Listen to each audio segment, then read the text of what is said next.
files contained photographs of the crash scene. Why did you want to see it? Mainly proof that she was in the car, proof that she was injured, and proof that the very paparazzi that chased her into the tunnel were the ones that were taking photographs of her lying half dead on the backseat of the car. You write, I hadn't been aware before this moment, talking about looking at the pictures of the crash scene, that the last thing Mummy saw on this earth was a flashbulb. Yep. That's what you saw in the pictures? Mm-hmm.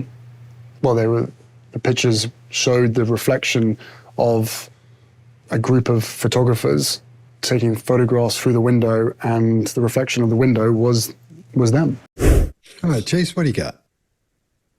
Two things are happening here in this clip. First, Harry is experiencing genuine emotion here. He's showing genuine contempt when he's talking about the paparazzi, and his lips come together after he mentions them. And this is called lip compression, when we squeeze the lips together, and it usually indicates withheld opinions or someone holding something back. The second thing here that's pretty big is that I think he's genuinely wanting proof as a child, because he's saying, is this real? Is there some ruse? Am I being tricked? As a child, I can understand that might be there. And wanting to see the accident really did happen. Super common, but the part he added on about the paparazzi, although the emotions are genuine, I think this was simply added on to this childhood memory. And there is a professor at, I think it's, how do you pronounce it, Mark? Leicester? University? Yeah, University of Leicester. This researcher, Tim Dalglish, working at the Cognition and Brain Sciences Unit in the UK, published this 18-point checklist to forensically analyze statements from children about whether or not they were fabricated or false memories. And Harry definitely hits several of these points here on this checklist for sure when it comes to that memory specifically, which is another reason I think that we can confirm things verbally too. And I'll throw the research down in the description if you're curious or you want to take a look. Scott, what do you got? All right. Well, I'm going to talk about what his description of what happened in the book when it's being read to him about the last thing Mummy saw. He doesn't talk this way. His vernacular doesn't use the words as, these aren't beautifully descriptive, but he doesn't use really descriptive words in a good way, like I just didn't do. Listen to how he describes the paparazzi and the reflection in the window and all that stuff. That could have been much better, because when he's talking about when he says the last thing Mummy saw, he doesn't make these similes or metaphors. He doesn't put those together ever. We've never heard him do that. The only time we hear that happen is in the writing. Quite often, when we're writing, we'll get up in our head and go, I think to whatever it is, and you'll make it as wonderful as you can. But he wouldn't do it that way because his sentence structure isn't that way. Listen to the way he talks. It's a lot of little teeny words, and then he's got 2 or 3 big words. But the 2 or 3 big words are words that we all use. He's not descriptive like this. He's not that good at that. So I think the person who wrote the book, the ghostwriter, that strictly came from them. They said, what happened? He went through, and then the ghostwriter sits back and writes this big scene that he sees or she sees him going through, and to put it in the book to make it sound better, because he's not that kind of person. He doesn't talk like that. He doesn't see the world that way. The person who wrote this would see the world from a visual aspect. They'd be talking about how things look and how things do that. He's talking more from a kinesthetic point. He talks about how things feel constantly. That's his jumping off point. That's where the way he sees the world, from a kinesthetic point of view, whereas the writer sees things more from a visual point of view. Quite often they'll come from feelings too, depending on what they're writing about or what kind of author it is. But in this case, I think it's a person who sees things visually, and as they're setting up this scene, that's something he never would have said, and it wouldn't have come out of his mouth that way. And I don't think he would have written it that way either, because I don't think his brain is set up to do that, because he's not a big reader. He may say, I read all these, whatever. I don't think he's a big reader. I don't think he's very smart. If you listen to the way this guy talks, he's copying what he's grown up hearing. He's just using those same words. There's nothing been added to this, to the words he uses, the group of words, the vernacular he uses since he was young. This is the way a young British person talks, not in their 40s. I'm talking teenager, maybe 20 years old and down to maybe 15 years old, 13, 14, 15 years old.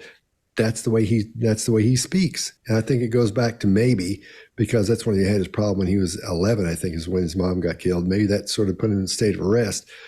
But he's not using the language that someone his age should be using, and especially when it comes to descriptive situations, describing things. I don't think he's got that at all.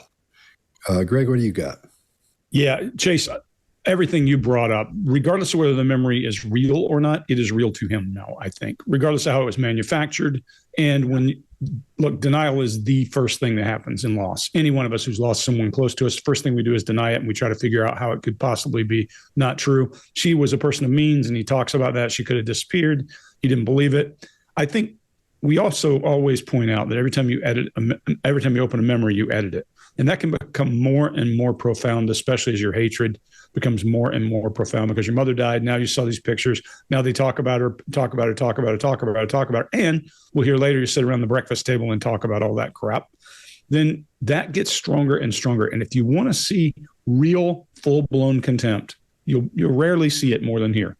Look at that facial expression with containment of emotion that Chase brought up, that lip compression. I'm not going to, it can be information, it can be emotion, but either way, it's containing something. In this case, I believe it's emotion. And then there's that full-blown contempt as one side of his face raises, and then he does another lip compression and pulls both sides of his mouth back dramatically. When we did this thing for Tarek, your buddy there in Nashville, Scott, we did the thing for Dr. Phil.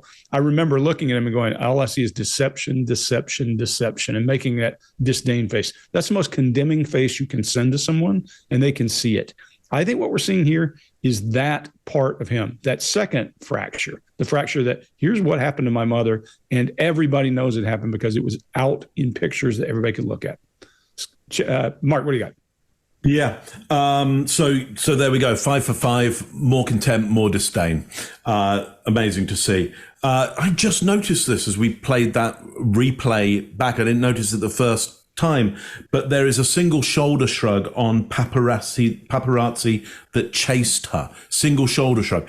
That will often denote an uncertainty around that. So is he uncertain that the paparazzi did chase her in? There's the paparazzi were around, there's the paparazzi were back there, but the causation, and he'll go on to talk about the chain of events in a video coming up and their part in that chain, but there seems some uncertainty there around them chasing her, potentially chasing her to her death.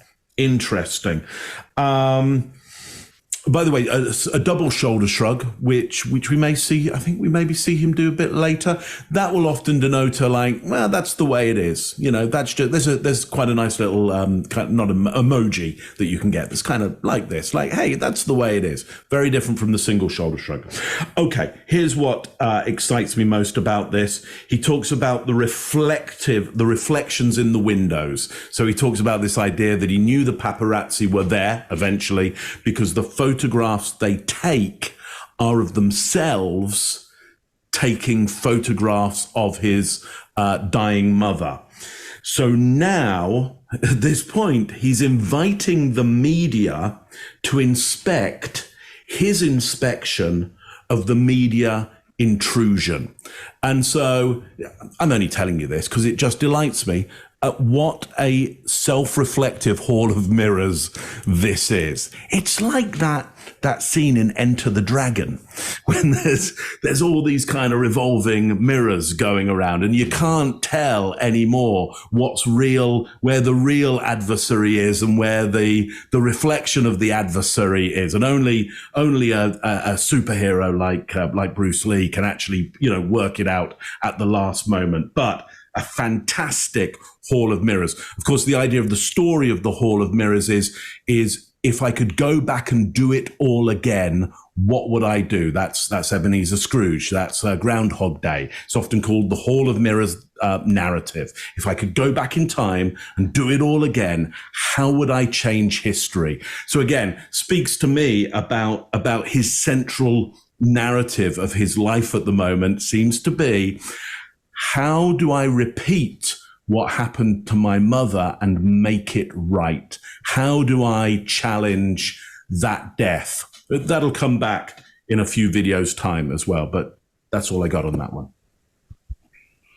Oh, Greg, man, you're in quick on that In one. there. It's the oil. I give that to you. It's the oil. He's only got a limited time Very slick. Speaking of which, I'll be right back. before it sees its way through his system. The files contain photographs of the crash scene. Why did you want to see it? Mainly proof that she was in the car, proof that she was injured, and proof that the very paparazzi that chased her into the tunnel were the ones that were taking photographs of her lying half dead on the backseat of the car. You write, I hadn't been aware before this moment, talking about looking at the pictures of the crash scene, that the last thing Mummy saw on this earth was a flashbulb.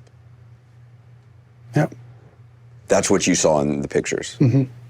Well, the pictures showed the reflection of a group of photographers taking photographs through the window, and the reflection of the window was them. If you like this video, get the full body language breakdown and analysis on our main channel by clicking this video right here.